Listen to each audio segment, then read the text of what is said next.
épisode 18 de Click for Culture. Mon nom est Freddie Lloyd, le même host que d'habitude. Aujourd'hui, on a... C'est toujours spécial, sinon les autres guests, c'est un peu chiant pour eux. Mais juste tout d'abord, je veux remercier les écouteurs qui nous écoutent à chaque semaine. Je veux aussi remercier Dave, qui est là toutes les semaines avec moi. Thanks for, taking the road, getting here on time. C'est chiant parce que j'ai ça des fois faire ça en caméra parce que j'ai pas fait ma chasse aujourd'hui. T'es pas le seul, Jay. Alors aujourd'hui, on a Carlos. Il a du Joyride Records. Ça va? Ça va, toi? Très bien, merci. Les 3-4 derniers jours, tu sais, j'aime ça étudier un peu les guests, puis je sens que je te connais plus que beaucoup de personnes que je connais toute ma vie. Oh, shit like that, hein? Right, j'ai hâte de voir Non, ça. je niaise, mais comme, j'ai écouté comme 3 ou 4 podcasts. Shout-out en pensant à Adamo, à Rap Politique, Yeah. aussi à Bless. Right, c'est les 3 que j'ai fait. Ouais. C'était très bon. Yeah. Thanks, man. I wanted to study it parce que je voulais m'assurer de pas répéter certaines choses pour faire un peu différent, tu comprends? C'est bien, c'est bien. Mais ouais, shout-out à eux. Puis juste avant de commencer, dis-nous un peu c'est quoi que vous faites à Joyride Records. Je pense, puis ça va paraître peut-être un peu prétentieux, là, mais pour vrai, Joyride, c'est pas juste un label, c'est un lifestyle. Pour moi, depuis que je suis jeune, tu sais, quand j'ai commencé à vouloir vraiment travailler, gagner ma vie, puis triper dans le monde de la musique, dans le rap en fait, là, Ouais. ma vision, ça a toujours été d'avoir un label qui était avant tout comme une clique. C'est une affaire un peu... je pense que c'est un côté très street dans le fond. Dans le sens que c'est comme... Pour moi, le label, c'est un peu comme le street family, tu sais. Tu sais, je me souviens quand j'étais kid, growing up, mes teens, tout ça, c'était ça. Obviously, j'étais un gars de famille. J'ai toujours été très proche de ma mère puis de ma soeur. Growing up, les 3 en dictature au Chili et tout, mais... Donc, on était, tu sais, comme tissés serrés en famille, mais j'avais mon street fam. Puis, les gars avec qui je passais toutes mes journées, mes soirées, tout ça, c'était comme une deuxième famille. Puis, c'est la famille que tu choisis dans un sens, tu vois, right? Les gens, tu sais, comme your siblings et tout ça, c'est pas ta famille que tu choisis. Je le dis souvent, tu sais. Si tu as la chance d'avoir une famille qui est nice, that's a blessing, parce que you don't choose it, right? Mais les gens avec qui tu t'entoures, les gens de qui tu t'entoures, les gens que tu choisis d'avoir autour de toi pour tous les événements marquants et tout ce qui va déterminer ton existence, ces gens-là, you actually get to choose them. Puis si t'es mal entouré, it's your fucking problem. Tu comprends? Well said. So, at the end of the day, moi, growing up, j'ai toujours senti que les gars avec qui j'ai roll depuis que je suis arrivé au Québec, ça a été mon premier squad, c'était mes amis du primaire qu'on a grandi ensemble. Puis la force des choses de la vie a fait que beaucoup de ces gars-là, je les ai perdus de vue. Mais dans ces années-là, c'était my second family, puis c'était du monde que je choisissais d'avoir autour de moi. Moi, j'ai jamais été un gars qui se laissait nécessairement influencer. So, mon squad, c'est du monde avec qui je voulais roll, tu vois. Fait que cette vision-là, c'était un peu ce que j'ai transposé au label, tu vois. Puis je chantais quand j'ai commencé à vraiment m'intéresser au monde, pas seulement du rap en tant que musique, mais du lifestyle, surtout du West Coast shit. C'était ça qui me fascinait, c'était cette espèce d'approche de clique, c'est un peu comme un gang mentality. Ouais. Puis, for some reason, j'ai toujours eu un peu ça. Puis c'est ça que je trouvais vraiment intéressant, c'est d'avoir un branding commun avec du monde qui sont pas nécessairement pareils ou identiques à toi. En fait, il faut pas, mais qui sont complémentaires puis font que la chaîne est forte parce que chaque maillon est strong, tu comprends? C'était ça, puis c'est ça Joyride. Tu sais, j'enlève rien aux autres labels ou whatever, puis je pense que tout le monde a son identité, mais moi, ce que je m'efforce de construire vraiment, puis c'est pas seulement au niveau des artistes, mais c'est aussi avec le team, mes collègues de travail. J'essaie de créer comme une grande famille, tu sais. D'accord. Fait que Joyride, c'est surtout ça. Évidemment, notre everyday thing, c'est qu'on est un label, puis on fait du management d'artistes, de la production de spectacle. À the end of the day, on essaie de marquer la culture musicale montréalaise à travers le rap, qui est une forme d'art que j'adore, que j'ai toujours aimé, puis que je vais toujours aimer. C'est basically ça, tu sais. Puis, ben, avant ça un peu, ben, il y a ça, mais juste avant ça, tu en as parlé un peu. On va commencer par tes origines. Tes parents sont chiliens. Yeah. Explique un peu comment vous avez abouti à Montréal. Parce qu'il y a eu plusieurs Yeah. Stop. Oh, ouais. C'est c'est mon troisième domicile. En fait, tu vois, mes parents, effectivement, comme tu as dit, sont chiliens, les deux, ma mère et mon père. J'ai la chance, parce que je considère que c'est une chance, j'ai la chance d'avoir eu des parents qui sont non seulement des êtres progressistes, mais des révolutionnaires dans l'âme. Mon père et ma mère, en bas âge, se sont identifiés à la cause progressiste, socialiste, chilienne. On a eu la chance dans ces années-là, dans leurs années d'adolescence, tout ça. Le Chili connaissait un gros mouvement social de changements sociaux.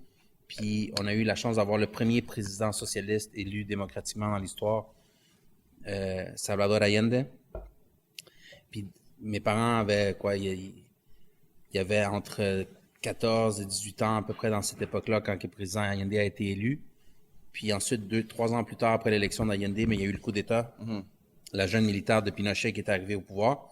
Puis à ce moment-là, mais tout le pays, tout ce progrès, cette marche en avant qui amenait plein de belles choses au niveau des progrès sociaux, mais ça s'est écroulé. OK. Right? So Pinochet est arrivé, puis la jeune militaire vient avec tout ce qui ça implique, la torture, les meurtres, la disparition de gens qu'on n'a jamais retrouvés, l'oppression, les militaires dans les rues, les couvre-feux, les disparités sociales, l'enrichissement des riches, l'appauvrissement des pauvres, tout ça, c'est arrivé dans ces années-là. Puis mes parents, par la force des choses, il a fallu qu'ils quittent le pays.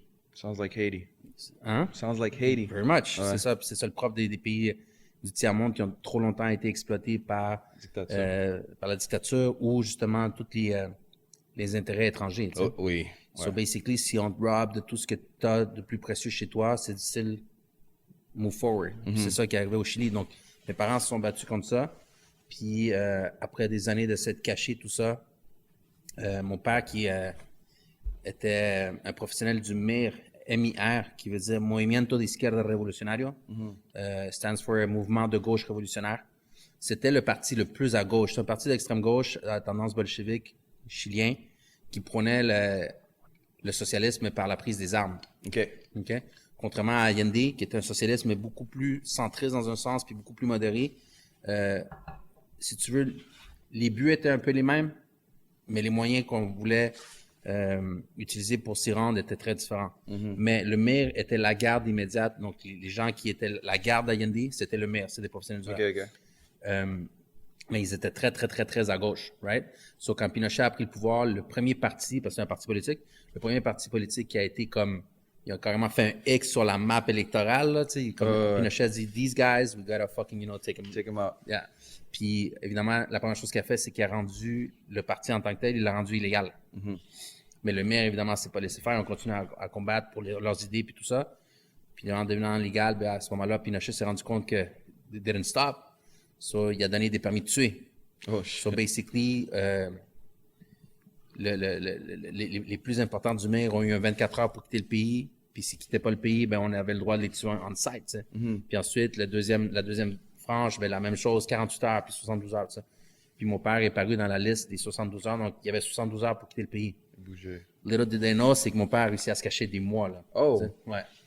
Il a réussi à se cacher des mois jusqu'un jour où un de ses camarades est tombé au combat, qui est malheureusement sous la torture, a parlé. Parce que, that's one of the things. Hein, beaucoup de gens disent que they wouldn't snitch. A lot of people talk shit. Il y a des gens qui plient à rien, genre. Ils plient sous la menace de pogner quelques mois de prison, tu sais. But in front of us, they will tell you that they would never snitch or shit like that. A lot of people would. Tu comprends? On sait que la plupart des gens vont snitch, en fait. And at the end of the day, to a certain point, it's human. Totalement. Ouais. Mais ce qui est fucked up, c'est que les gens claiment haut et fort qu'ils vont jamais Ils snitch. le font jamais, Souvent, ceux qui disent le plus haut et fort qu'ils vont jamais snitch, c'est souvent ceux dont je me méfie. Mais je me méfie des gens qui disent qu'ils vont jamais snitch. Because you're snitching on yourself that you're a snitch. Quand tu dis que tu vas jamais snitch. Bref, pour faire une longue histoire courte, il y a eu ça, puis de fil en aiguille, c'est devenu trop dangereux pour ma famille, pour ma mère puis mon père. Puis ils ont réussi à se camoufler dans l'ambassade de la Colombie.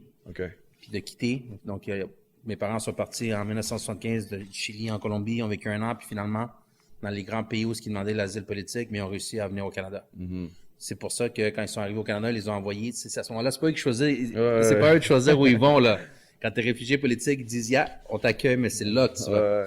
Ils les ont ship, là, carrément, pouf, dans un petit village qui s'appelle Lloydminster, en Alberta. Ils sont allés là, ils ont passé quelques mois, puis finalement, ils ont bougé à Edmonton, qui était la grosse ville, pas loin d'être là.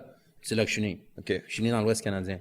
Mais yo, j'ai rien d'un Albertain. You know what I'm saying? J'ai rien d'un Albertain, for real. I mean, No disrespect. I love Edmonton. C'est pour vrai, j'ai passé beaucoup de temps là-bas à l'adolescence. J'y retournais tous les étés pour d'autres raisons. Je pourrais revenir peut-être plus tard, mais bottom line, l'Alberta, c'est une belle province. Les gens, c'est des très belles personnes. Mais c'est le royaume du conservatisme canadien. Ouais.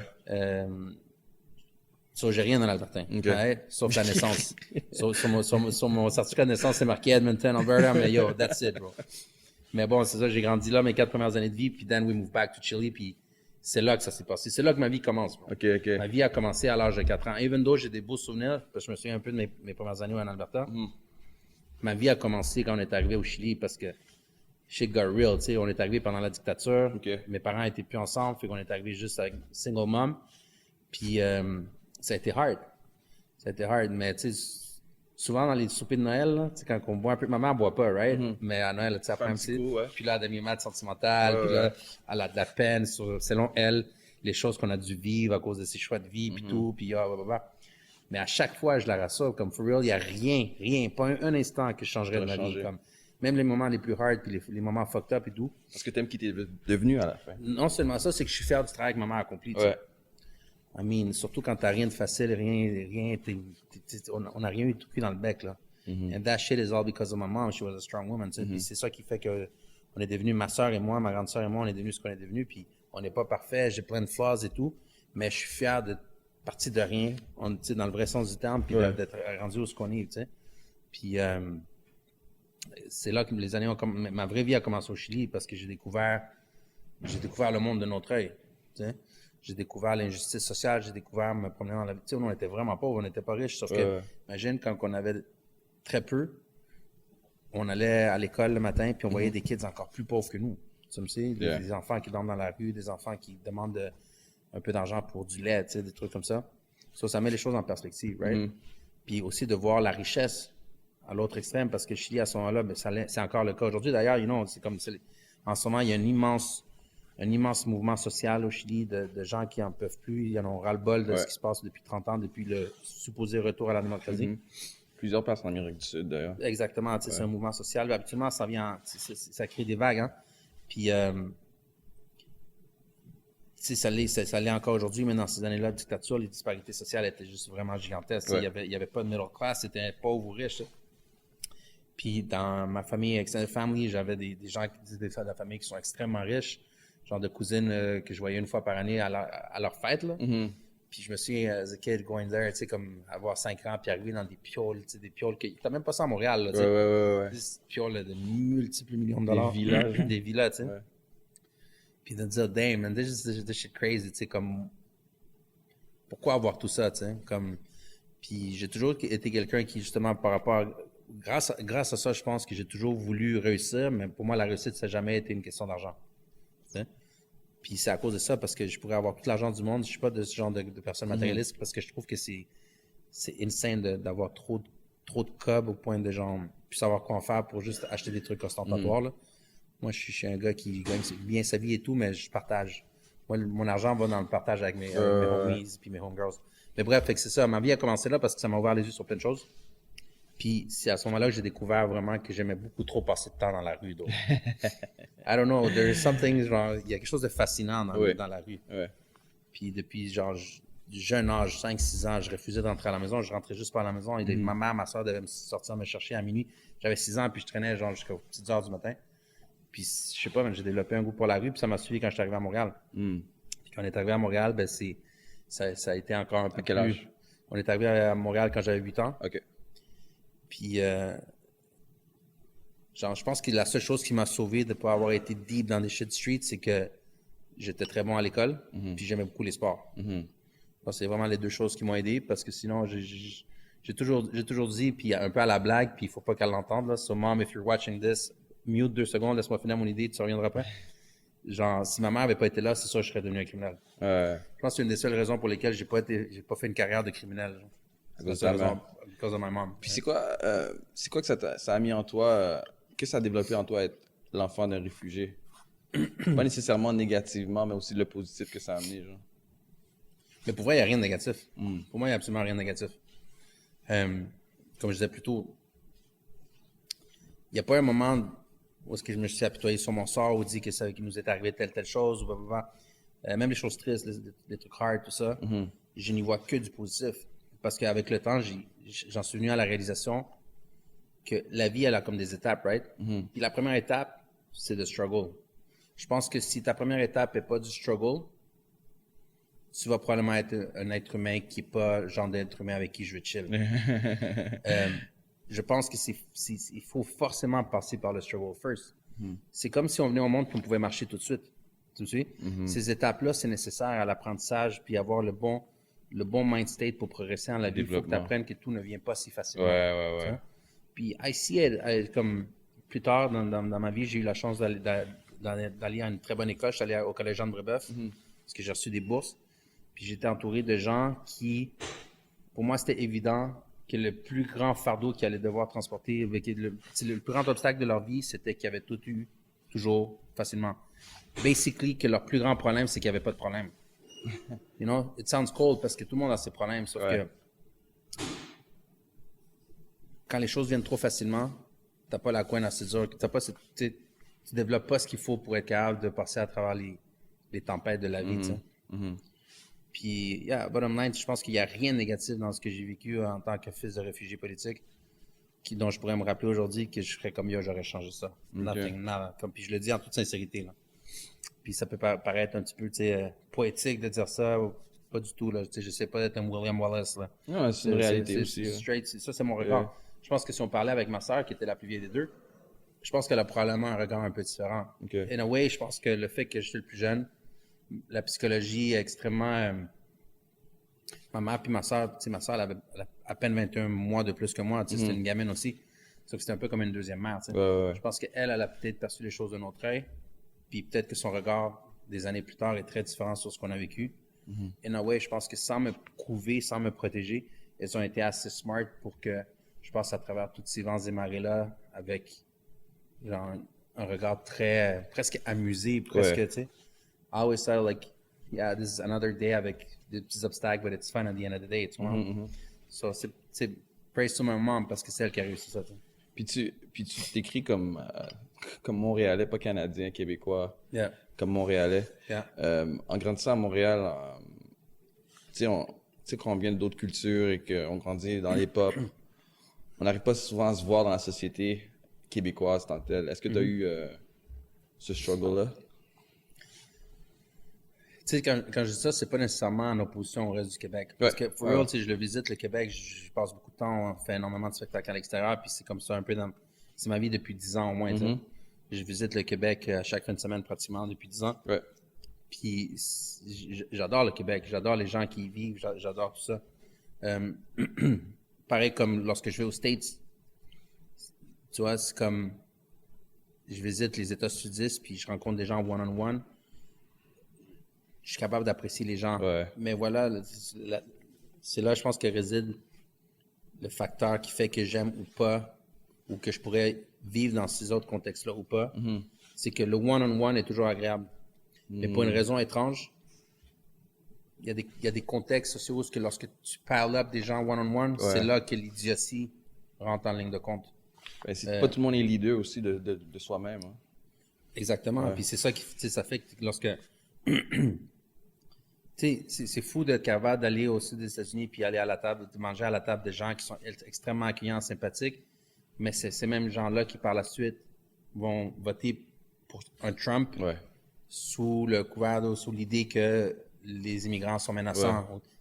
So, I sit one-on-one at their table, c'est everything's fine, c'est Gucci, là, ils sont pas menacés par moi, mais for some reason, dès que tu les regroupes, ils voient des menaces partout, tu sais. Puis c'est malheureux, mais c'est un peu ça que je chante du Québec. Je sens qu'il y a comme un grand regard collectif dès qu'il sort de Montréal qui est le fruit d'une pensée collective qui va au-delà de la pensée individuelle de chacun. Puis c'est comme si les gens étaient comme amenés à penser d'une manière différente de ce qu'ils pensent dans leur quotidien, tu sais. Parce qu'à lot of these people, même les gens qui sont comme pro-guerre ou tout ça, par exemple, aux States, c'est pas des gens qui feraient mal à une mouche Ouais, one-on-one, ouais. tu me suis? Ouais. Mais for some reason, dès que tu rentres dans une espèce de pensée collective, on dirait qu'ils craignent quelque chose qu'ils savent pas vraiment c'est quoi. Ils savent pas vraiment ce qu'ils craignent, mais ils ont peur. Tu vois? Puis ça les amène à avoir toutes sortes de réactions. Blablabla. Puis c'est un peu comme ça dans tout ce qui est très hermétique puis très homogène. C'est un peu comme ça. Puis c'est ce que je ressens malheureusement du reste du Québec et du reste du Canada. Je faisais la blague plutôt que j'ai rien en Albertain. Ouais. I mean, j'ai passé beaucoup de temps en Alberta, puis les gens sont great.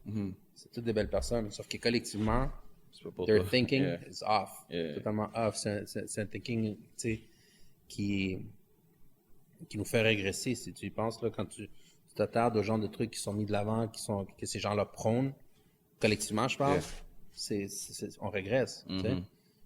Mais quand tu es one-on-one avec eux, tu peux enjoy, puis tu vois que c'est des belles personnes, puis c'est des gens avec un cœur, puis des gens qui t'ouvriraient la porte de chez eux si tu es blessé on the side of the road, puis tout. Mais collectivement, ça devient autre chose. Puis ça m'a toujours fait freaker un petit peu le psychique des masses, le psychique des peuples, tu sais, quand il y a une espèce de collectivité qui réfléchit un peu d'une manière off, ça m'a toujours fasciné. Puis je trouve qu'on n'a pas ça à Montréal.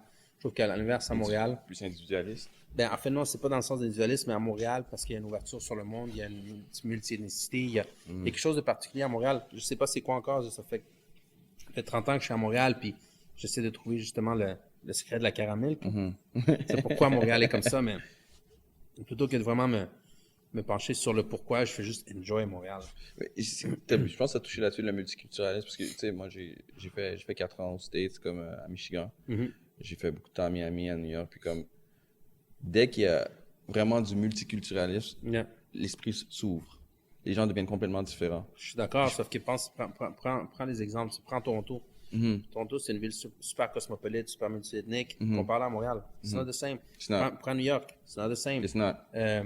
Va à Paris, it's not the same. Va à Londres, it's not the same. C'est toutes des grandes villes vraiment beaucoup plus grosses que Montréal. Ouais.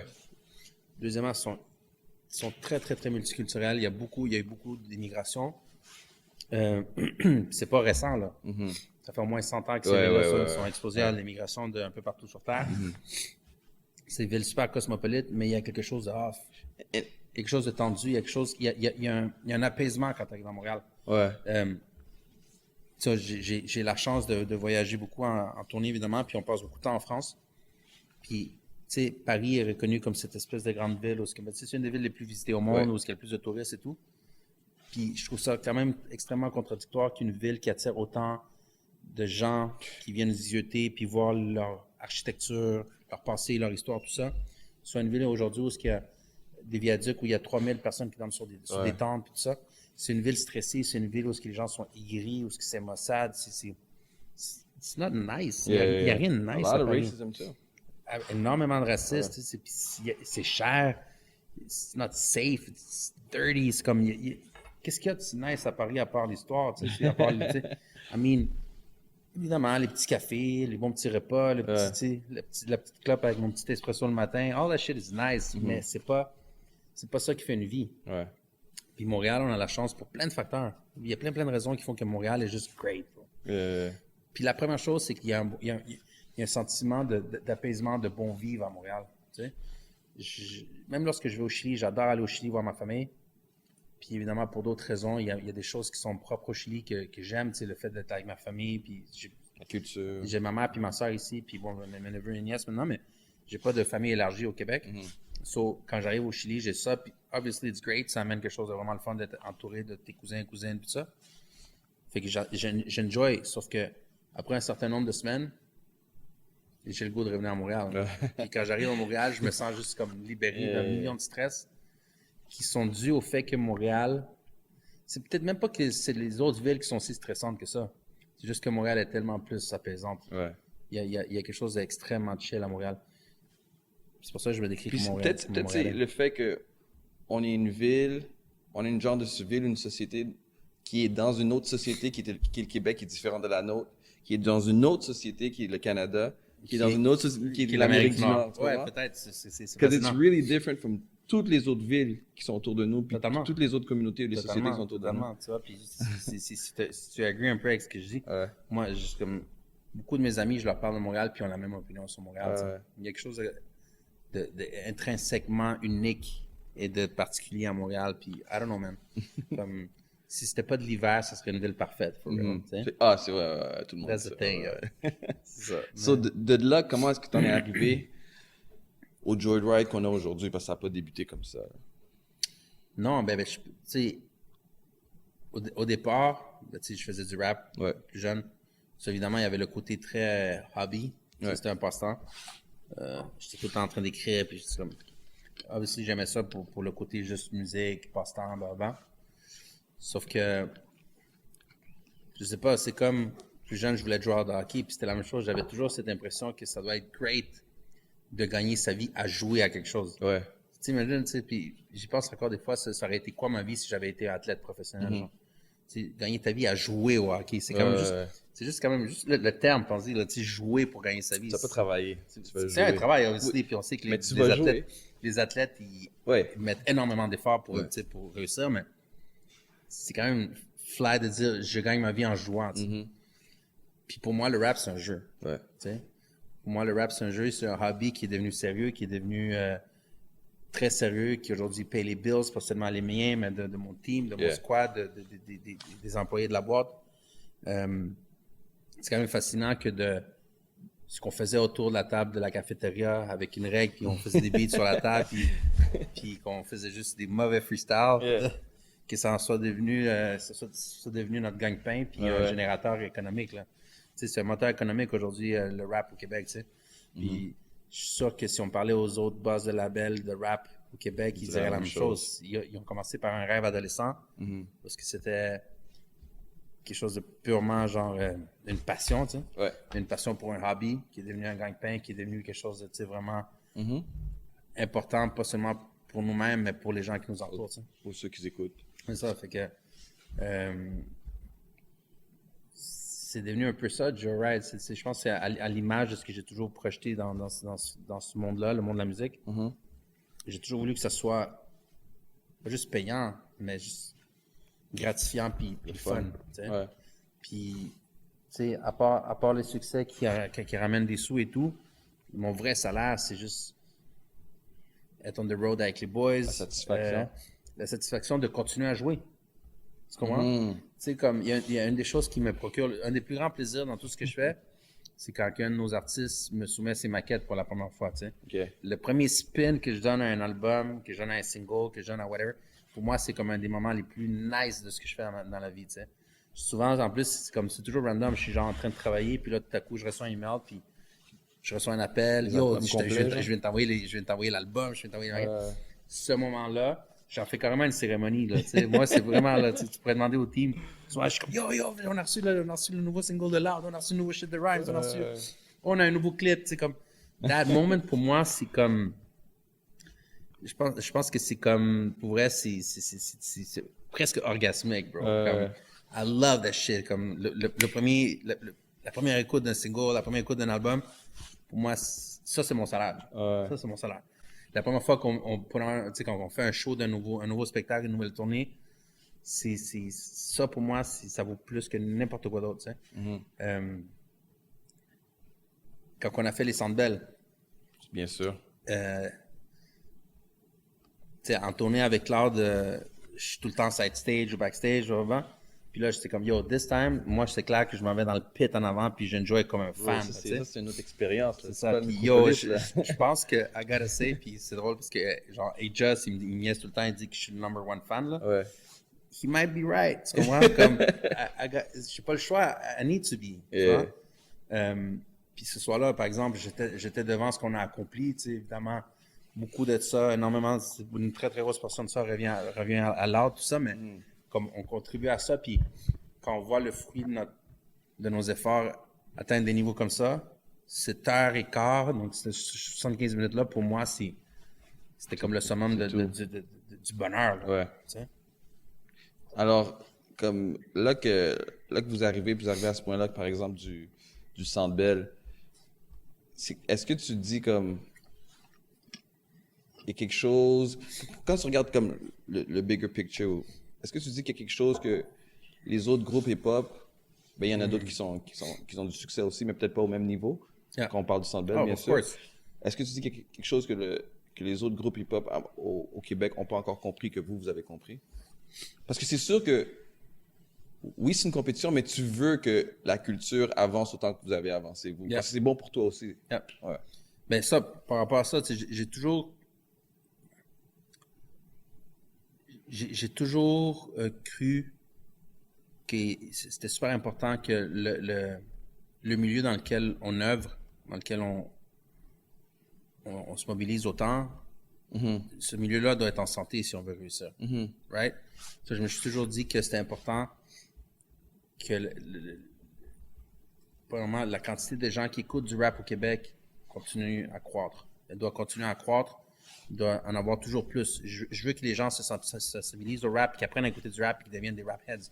Pour moi, dans le meilleur des mondes, tout le monde écouterait du rap, right? It's not gonna happen, mais ça serait le monde parfait. Premièrement, ça fait plus d'acheteurs, ça fait plus de consommateurs. Exactement. En même temps, ça fait moins de gens à convaincre, tu sais. Ouais. Je suis un peu comme un preacher, tu comprends, un pro-rap. Puis, j'ai toujours cru que c'était important au Québec, surtout, on avait tellement de retard sur l'industrie du rap mondial. Je savais early on que c'était important que non seulement je fasse la promotion des projets sur lesquels on travaillait puis qu'on produisait et tout, mais de la culture dans son ensemble. Tu sais. Puis c'est une des raisons pour lesquelles, d'ailleurs, en 2010, on a acquis le site hhqc.com. Ouais. Parce que, dans ma logique, c'était ça. Si je veux pouvoir gagner de ma vie dans ce milieu-là, il faut que le milieu existe, qu'il soit en santé, qu'il soit qu'il soit en forme, puis qu'il continue à progresser. Right? C'est notre instinct. Ouais. So, je suis d'abord et avant tout un vrai fan de rap qui enjoy le rap dans toutes ses formes. Puis le succès des autres, moi, m'intimide pas du tout. Non, ça devrait pas. Le succès des autres, pour moi, c'est une démonstration qu'on est en train de bien faire les choses ici. Tu sais. Puis aujourd'hui, si on regarde autour de nous, il y a une quinzaine peut-être d'artistes qui gagnent, je peux le dire sans hésitation, qui gagnent bien leur vie avec le rap au Québec. Ouais. I mean, c'est pas des tonnes, c'est juste une quinzaine, mais sauf si tu y penses, c'est 15 individus qui autour d'eux créent énormément d'emplois. Ouais. Donc, soudainement, grâce au talent de ces gars-là qui faisaient juste spit back in the days dans les parcs ou dans la cafétéria, comme je disais, d'un rêve d'adolescent, ces gens-là, ils créent de l'emploi. Puis aujourd'hui, grâce au rap au Québec, il y a beaucoup de gens qui nourrissent leurs enfants. Les gens aussi qui sont pas dans le rap. Un Oui, gars, par effectivement. exemple, au Centre Bell qui écoute pas du tout le rap. Un show comme ça, veut pas. Oui, il y a plein de monde dans même notre team au niveau de tous les gens qui ont travaillé sur le show. Il y a plein de gens qui viennent pas du rap. Ouais. Tu sais? Puis finalement, le rap en est rendu là où aujourd'hui on peut se péter les bretelles d'être vraiment comme des moteurs économiques dans le monde de la culture musicale du Québec. Tu sais? Fait que pour moi, le succès des autres ne m'intimide pas du tout. Et non seulement il ne m'intimide pas, mais je me plais à féliciter ceux the ones who deserve it, right? Yeah. Parce que il y a de la place sur le soleil pour tout le monde. OK. Fait que moi, je veux que le monde du rap fonctionne bien. Je veux que les plus jeunes apprennent de nos erreurs, qu'ils apprennent de nos bons coups, qui comprennent que il y a des choses que nous, on a dû faire qui, hopefully, ils n'auront pas à faire parce qu'il a fallu défricher la forêt. Puis que maintenant, ils peuvent marcher sur nos traces, puis que tant mieux s'ils marchent sur mes traces, puis qu'ils peuvent me dépasser. Tu sais, j'ai hâte de voir le prochain artiste qui va faire le Centre Bell. Tu vois? Parce que, at the end of the day, it's a competitive sport. Puis moi, je suis un gars très compétitif. Puis pour être compétitif, il faut de la compétition, tu vois? Clair. Puis il y en a de la compétition. So, il y a des choses que Loud a atteint au niveau de sa carrière qui ne sont pas encore match par d'autres, mais c'est juste une question de temps. Tu sais? C'est juste une question de temps. Est-ce que ça va être quelqu'un de mon team? Maybe. Est-ce que ça va être quelqu'un de notre team? Maybe. On ne sait pas, mais at the end of the day, ça va arriver. Puis ça va juste être un motivateur. Moi, je pense que j'ai hâte de voir le prochain artiste québécois de rap qui va faire un Centre Bell, puis voir comment il va le handle, comment il va l'approcher, comment il va aborder ça, parce que c'est des grosses fucking bottes à porter, là. Nous, on l'a fait sans expérience. On n'a jamais fait un show d'arena, tu sais. C'est bien beau faire des MTLUS, puis tout ça, qui c'est des grosses salles et tout, mais c'est incomparable. Puis, I think we did great, mais j'ai hâte de voir ceux qui vont avoir appris de ce qu'on a fait, puis faire peut-être mieux, tu sais. Est-ce que vous allez faire Québec? Ouais, on fait je sais pas quand est-ce que sort le podcast, mais le 7 décembre 2019, Parfait, On ouais, a ça son va être- Vidéotron. c'est sorti avant ça. Ouais, on est là, on est là. Puis il va être encore meilleur que le show précédent Ouais. parce qu'on a appris, Puis après, vous avez appris de on a ça. tweak les choses qu'on veut. Tu Ouais. sais, c'est ça. Tu sais, là, je regarde ton roster. Euh, je regarde Chachou, Karma, Rhymes, David Lee. Loud, visuellement, c'est le gars le plus normal. Yeah. Tous ces gars-là, tu comprends? ouais. Tu vois ce que je veux dire? Puis c'est lui qui vraiment a amené le label. Ben, pas seulement lui, mais c'est sûr que c'est son art qui a amené le label peut-être à un autre niveau, si je peux me permettre de le Ouais. dire. Euh, est-ce que tu t'y attendais? Il y a quelque chose de particulier avec l'art. Je sais pas pourquoi c'est peut-être le gars le plus convaincant sur Terre, là, I don't know, mais dès le début, dès qu'on a commencé à parler, on a comme mis la barre très haute au niveau de ce qu'on pensait qu'on était capable d'atteindre. Je me souviens pas exactement à quel moment, mais ça n'a pas pris beaucoup de temps avant qu'on dise yo, il faut qu'on fasse un Centre Bell. Puis ça n'a pas pris de temps ensuite pour dire on va faire un Centre Bell. Tu sais? Je me souviens de early on, l'autre qui m'a dit yo, c'est clair que je vais être number one. Ouais. Mais tu sais, pas avec un cockiness, genre type of thing, genre un peu comme s'il était en train de daydream ou s'imaginer des affaires. Là. Il était confiant. C'était plus que de la confiance, c'était de la certitude. And that's really fucked up quand une personne le dit avec un ton puis un angle qui est même pas. C'est même pas pour essayer de te convaincre. Ouais. C'était vraiment comme. C'était une affirmation qui venait avec un plan. OK. Je sais pas si tu comprends ce que je veux dire. Il n'y a pas eu besoin de me dire à ce moment-là son plan. Mais j'ai senti que ce qu'il était en train de dire là, sa conviction venait du fait qu'il y a un cheminement dans sa tête, il y a quelque chose de logique, quelque chose d'extrêmement rationnel qui allait se produire, qui était déjà mis en marche depuis du temps qu'il était avec LLA, depuis du temps qu'il était ado, puis qu'il faisait du rap dans les parcs, tu sais. Tout ça, il y avait quelque chose qui était en marche dans son brain, dans ses tripes. Puis la manière qu'il a dit, pour moi, c'était pas comme, yeah, whatever, tu sais. Ouais. Moi, je crois beaucoup à ce que mes artistes disent ici, mais à travers les années, ça fait longtemps que je fais ça, des fois, j'entends des choses, puis je suis comme, yeah, OK, we'll get there, tu sais. Ouais. Puis c'est pas que je veux, tu sais, lowball personne, ou non, mais c'est juste qu'il y a des choses qui semblent plus difficiles à atteindre. Il y a des choses que, genre, des fois, t'es comme, yeah, this is a sure shot. Puis t'as des statements comme ça que, genre, tu peux te dire, yeah, OK, on va commencer par faire l'album ou des choses comme ça, parce qu'il a dit ça avant même qu'on ait un track de fait ensemble. Est-ce que 56K, c'était le premier vidéo avec vous? Ouais. OK. Ouais. Parce que moi, personnellement, c'est là que j'ai vraiment... Je savais qu'il y avait Larry et tout, mais moi, pour être honnête avec toi, il y avait comme une déconnexion avec... J'ai comme toujours eu une déconnexion avec le rap québécois. Yeah. Mais... Ça, moi aussi, Tu comprends moi? Ouais, j'ai jamais écouté. Mais quand j'ai pas vu écouté tant que ça. 56K, je sais pas pourquoi, Ouais. ça a cliqué. Puis j'ai comme, OK, this kid is different. Ouais. L'image est différente. Ouais. Son swag est différent dans le vidéo, tu comprends? Puis, alors pour moi, ça a vraiment été ce moment-là. Est-ce que tout ce que tu es en train de me raconter, c'était avant ça? Ouais. OK. Ouais. Puis ça a été un bon fit. Puis je pense que ça, il faudrait poser la question à lui. Je vais pas lui mettre des mots dans la bouche, Ouais, mais c'est ça. je pense qu'il a senti que j'avais le même genre d'aspiration, puis que je pouvais aussi l'accompagner dans cette démarche-là. Comme j'ai jamais senti qu'il visait trop haut. OK. Pour moi, il y avait sa certitude, puis il y avait ma certitude. Puis en bout de ligne, il y avait notre certitude commune. Là. Puis, vas-y, continue. Non, c'est ça. Fait que, c'est comme, je pense que ça a juste été un bon fit parce que je suis un gars extrêmement rationnel puis terre à terre et tout. Je sais quand est-ce que la persévérance finit par devenir de l'obstination. Ouais. J'ai jamais été un gars qui s'obstine. Dans le sens que je sais quand lâcher prise. Ouais. Parce que même le plus des persévérants, même la personne la plus persévérante peut faire l'erreur fatidique d'aller trop loin puis de continuer trop longtemps. Ouais. Puis de passer de l'autre bord de la ligne puis de devenir juste un obstiné qui refuse de comprendre que des fois, il faut s'arrêter. Tu sais? Puis avec ce genre d'approche très rationnelle, je suis une personne très ambitieuse, mais ça m'a toujours permis de go for the right moves. Ouais. Puis je pense qu'il est pareil. OK. D'une manière très différente, mais je pense qu'à the end of the day, c'est un gars qui s'obstine pas, il sait juste quoi faire pour que ça soit jamais de l'obstination, mais que ce soit juste de la persévérance logique et rationnelle. Puis comment tu gères, par exemple, un gars qui fait le Centre Bell, autant que tu gères un gars versus un gars qui finit son show, Ouais. puis après ça, il doit aller faire peut-être un shift de travail, tu comprends? Yeah. Parce que c'est pas tout le monde, on va se dire, c'est pas tout le monde qui commence tout de suite au niveau où Bien vous sûr êtes que non. avec Loud, tu comprends? Bien sûr que non. Puis, tu sais, les louds, c'est ce qui est le plus rare. Là. Ouais. Je veux dire, tu sais, la majorité des artistes ont cette qualité-là de devoir souvent avoir des job-in, arrondir le fin de mois autrement, tout ça. C'est pas donné à tous les artistes, justement, de pouvoir faire exclusivement leur art pour gagner leur vie, tu sais. Puis même juste... C'est la vie d'artiste, comme on ouais, dit. c'est ça. Puis des fois, même juste survivre, tu sais. Ouais. Chose certaine, j'ai toujours perçu que les gars qui réussissent, c'est ceux qui disent c'est mon seul plan.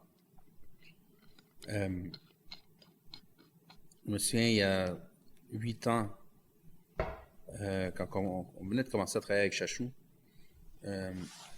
monsieur un jour, il m'appelle. À ce moment-là, il travaillait chez Ital Melody. Donc, il était DJ, producer déjà, puis ça commençait à rouler un peu pour lui. Mais il était aussi il était vendeur chez Ital Melody dans le département de tous les samples et tout ça. Là.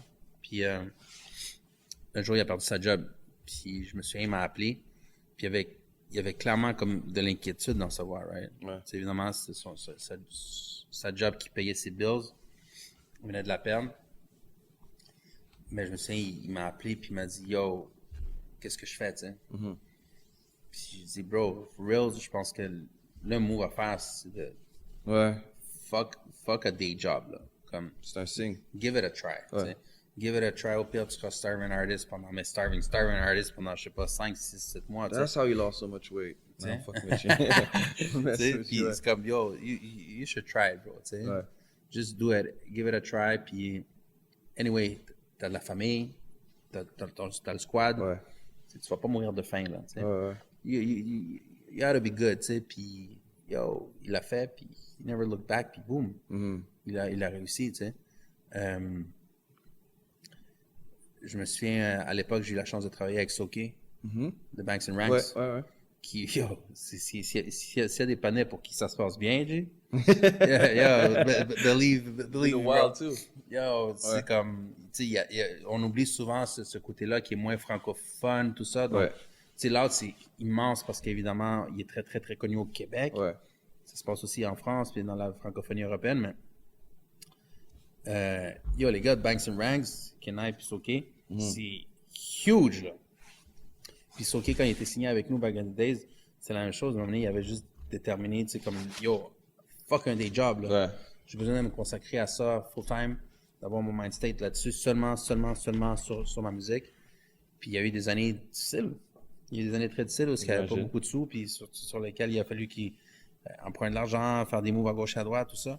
Mais yo, aujourd'hui, le panier, il roule en grosse machine, strictement payé par son art, là. Parce qu'il a été capable d'être fonceur, puis continuer à croire en son rêve, mais en ayant un seul plan, tu sais. Ouais. Puis je suis certain que c'est un gars très brillant. Si à un moment donné, il avait senti que son ambition commençait à passer de l'autre bord de la ligne puis devenir de l'obstination inutile, il aurait peut-être quitté.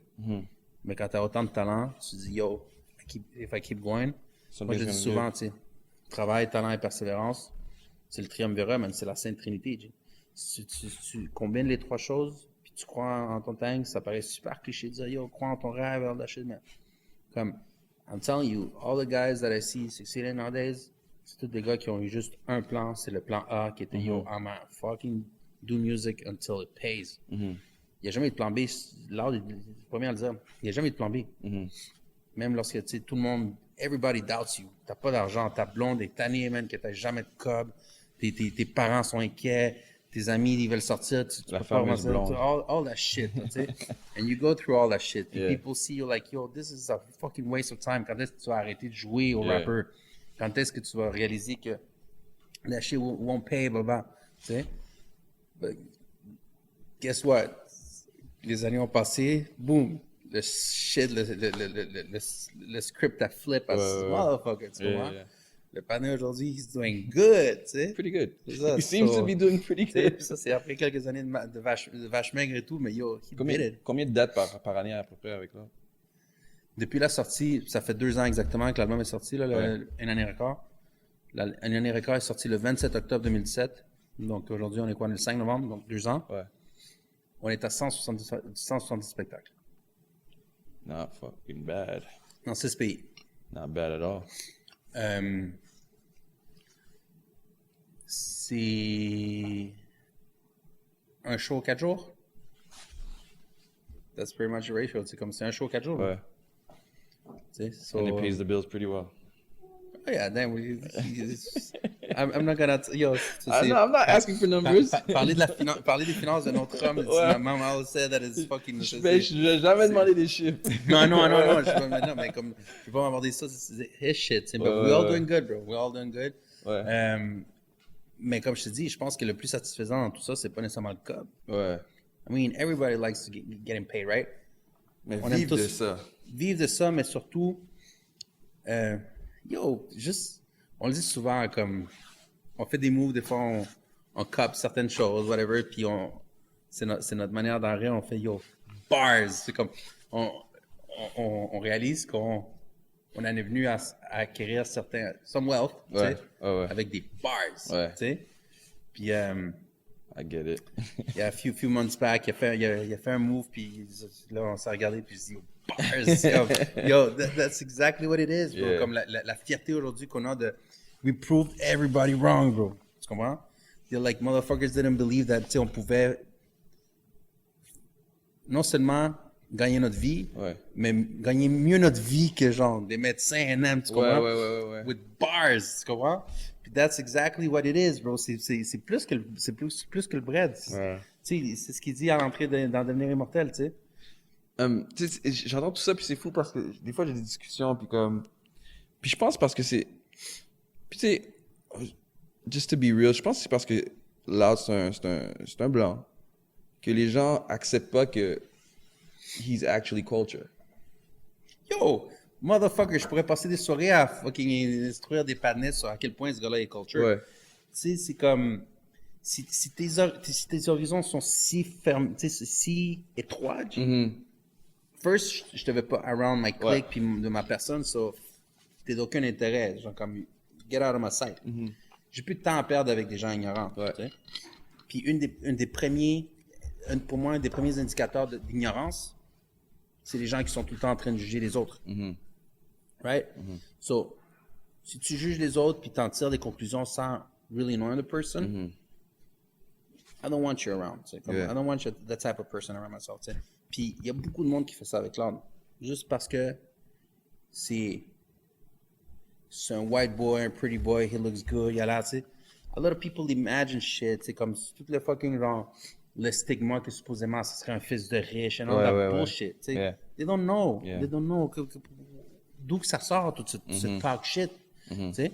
Puis moi, j'ai la chance de passer beaucoup de temps avec Zella, puis d'avoir appris à le connaître un peu avec le temps. Puis, tu sais, c'est un des gars, c'est un stand-up dude, c'est un gars extrêmement cultured, puis je suis pas en train de faire sa défense, là. I'm just stating facts. Puis, c'est la même chose pour Rhymes. Rhymes, c'est un des realest motherfuckers que j'ai eu la chance de rencontrer dans ma vie, tu sais.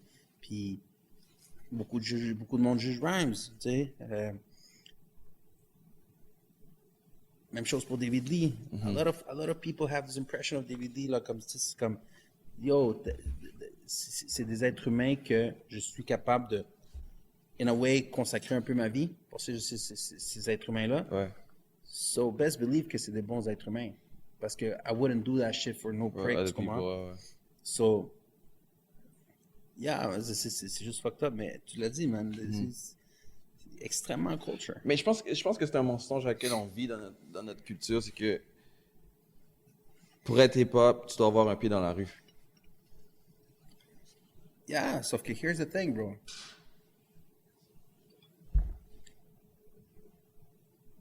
Le streetness, bro, souvent c'est comme. Puis je suis en train de flipper une expression que j'ai entendue une couple d'années, puis ça m'a vraiment fait rire, mais. Ouais. I use it for this thing now parce que je trouve que ça s'applique bien, mais comme. Le streetness, bro, c'est souvent comme la confiture. Moins t'en as, plus tu l'étales.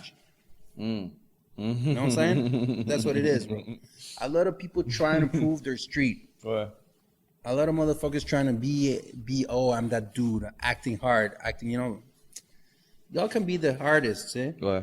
On va être juste les smartest guys. Puis c'est ça, puis they don't know. They don't know ils peuvent pas savoir c'est quoi que ce gars-là il a vécu Ouais. il y a 10 ans. Ouais. They don't know that shit, tu sais. Puis c'est pas en jouant street puis en jouant hard que t'es nécessairement the hardest one. C'est souvent les plus quiet qui sont les plus fucked up. Tu sais, c'est un peu comme ça la vie. Puis ces gens-là qui croient que pour être street, il faut que tu sois tout le temps en train de démontrer que t'es street. It's one thing. Je suis pas en train de dire que Loud c'est un street guy. C'est pas ça. Sauf que a lot of fake and phony people dans le rap, right? Puis pour moi, souvent quand j'entends le terme real, puis que les gens associent ça seulement au fait d'être street, yo, I hate his music. Genre, je déteste sa musique, mais genre Logic, je suis sûr que c'est un real guy. Ouais. Ouais.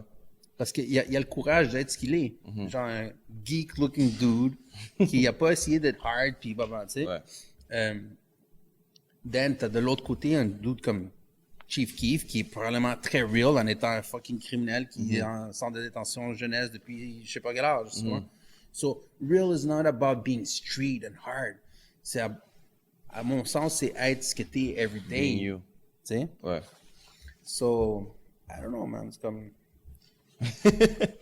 It is what it is. Ça, on pourrait développer longuement Ouais, sur ça. ouais. Mais c'est ok, yo.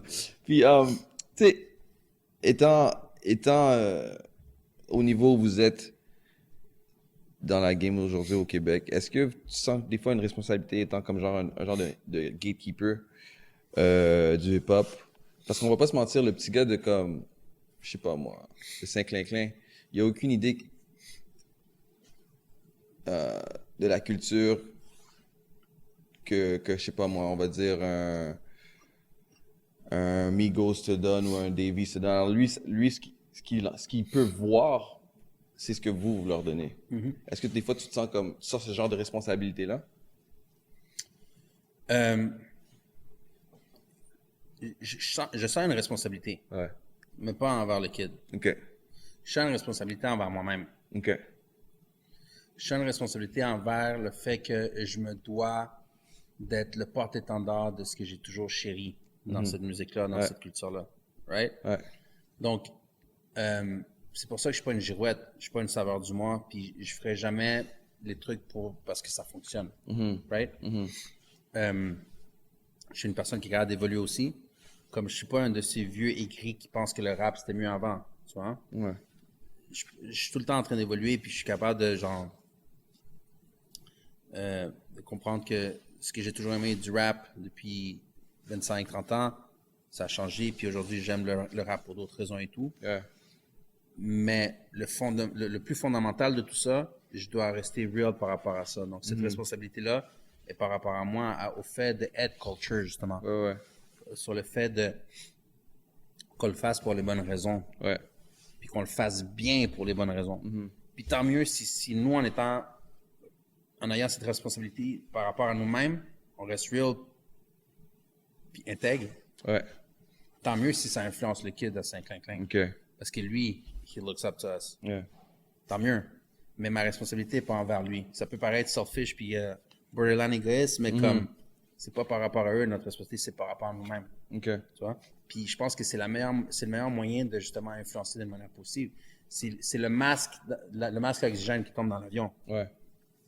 I'll put it up first, I'll help you out after. Tu comprends? Ouais. Parce que si je passe ma vie à vouloir avoir une influence sur eux par rapport à une responsabilité que je sens envers eux, à the end of the day, je vais oublier ce pourquoi on est là. Tu comprends? Puis c'est de diffuser les choses comme nous, on le voit, tu sais, fuck what other people think. We do our shit, puis si ça a une répercussion positive, tant mieux. OK.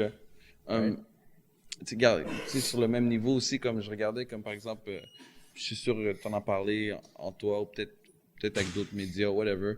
Le gala La Disque, vraiment, félicitations. That was amazing. Thanks, Like, honestly, c'est bon pour tout le monde. Moi, je trouve. Of course.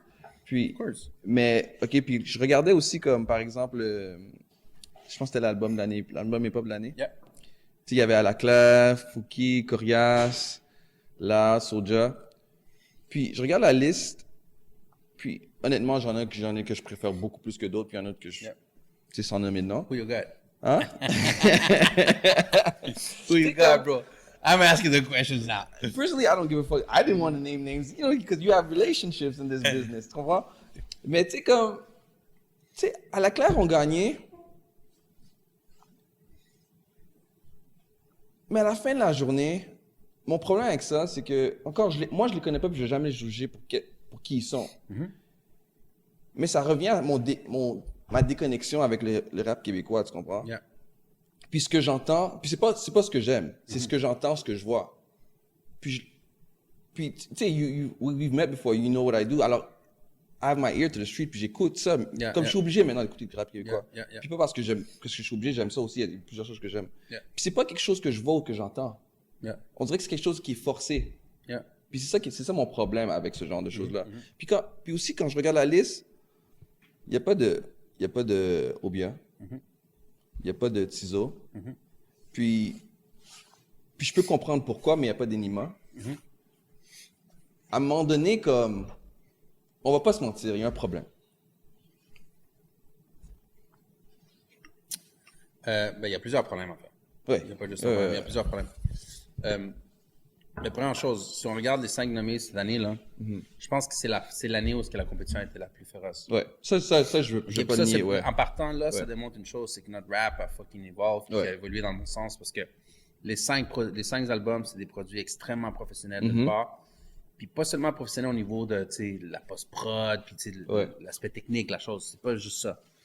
Les 5 artistes, 4 artistes solo, puis un groupe de 6. Donc, les 10 patinets, là, c'est 10 pros de la chose. Ça, je suis complètement d'accord. Dans le sens de professionnels, genre, ils ont atteint les grandes ligues. Là. Ils sont dans les major leagues d'un métier. Là, right? C'est des PhD du rap. Right? Que ce soit Loud, que ce soit Soulja, que ce soit Fouki. Fouki étant le plus jeune, c'est lui qui a le moins de métiers. Mais déjà, il a acquis beaucoup de métiers. Il a acquis beaucoup de métiers dans les 2 dernières années. Corias, puis évidemment, les 6 patinets dans la classe. Right? Qui ont tous des longues carrières. Là. Ouais. On ne va pas le nier. Fait que ça, déjà là, on voit que la compétition dans le rap, en termes de professionnalisme global, on se compare maintenant aux autres genres musicaux. Où il y a des catégories extrêmement fortes, où tout le monde a 10, 15, 20 ans de métier. Right. First thing. Deuxièmement, l'aspect technique, puis les maisons de disques, derrière tout ça, tout, finalement, c'est tous des projets maintenant qui sont solidement accompagnés par tout ce qu'il faut pour qu'un artiste puisse avoir une carrière qui va être globale. Il y a une affaire, c'est streamer, mais une carrière d'artiste, c'est global. Ça va de faire des spectacles, d'avoir une présence publique, d'être capable de vendre des albums, de jouer à la radio, d'être partout, globalement, tu vois. Fait que tout ça, c'est extrêmement positif que cette année,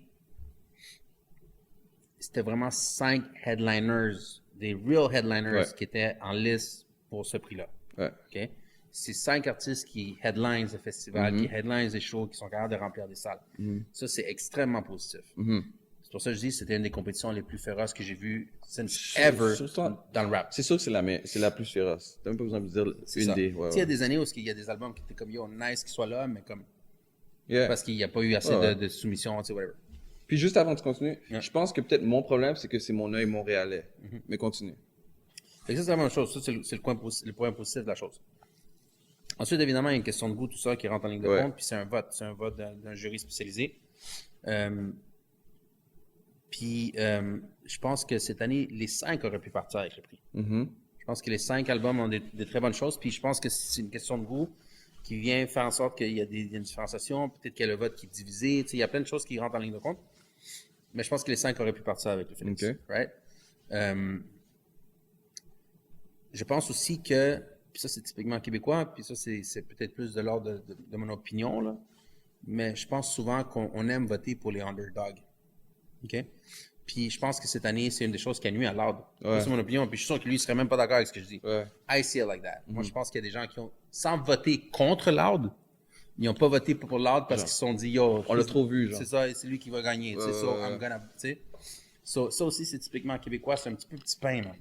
Comme, we have a hard time acknowledging real success. Puis ça gosse que quelqu'un a trop de succès, blablabla. C'est un artiste, c'est comme une affaire très québécoise. I don't see it elsewhere, mais tu sais, whatever.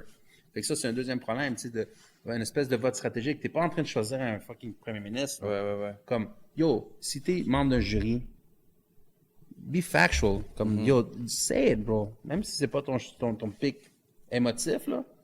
Who you got for real, là. Sa chance, c'est who ran shit cette année, tu sais.